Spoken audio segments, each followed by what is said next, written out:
किसान ने करवाया भगवान शिव को गलती का एहसास।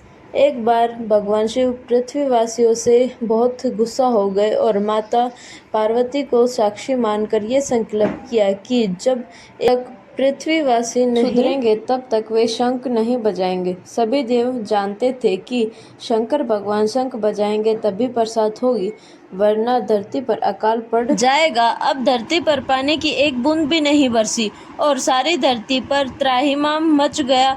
ऐसे में एक दिन जब भगवान शंकर और पार्वती आकाश में विचरण कर रहे थे तो उन्होंने एक अजीब दृश्य देखा। उन्होंने देखा कि एक किसान भरी दोपहर में और कड़कती धूप में खेत की जुताई कर रहा था। वो किसान पसीने से पूरा नहाया हुआ था, मगर फिर भी वो अपनी ही धुन में बहुत मगन था। जमीन पत्थर की तरह सख्त हो गई थी, लेकिन फिर भी वो किसान जी तोड़ मेहनत कर रहा था और शंकर जी को उस किसान की आंखों में उसका आत्मविश्वास दिखाई दे रहा था और उसके पसीने की बूंदों में से एक उम्मीद टपक रही थी।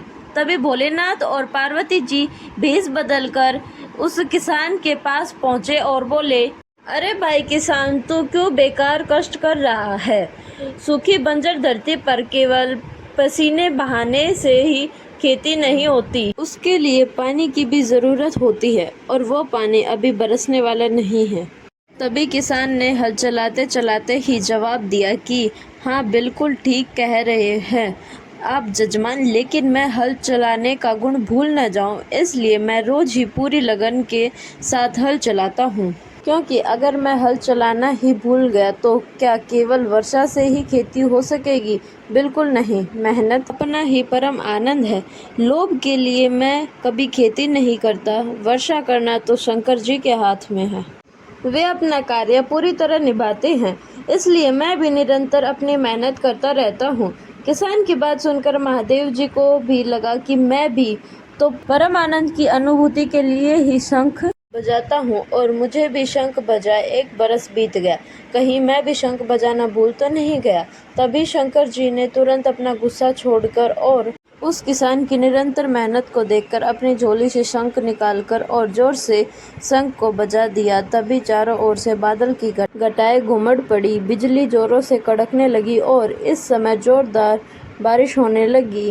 इस वर्ष के स्वागत में किसान के पसीने की बूंदें पहले ही खेत में गिरकर चमक रही थी। तो दोस्तों, हमें हमारा जो भी काम है उसे हमें पूरी निष्ठा से बिना किसी लोभ लालच के करना चाहिए। इसी से में परम सुख है।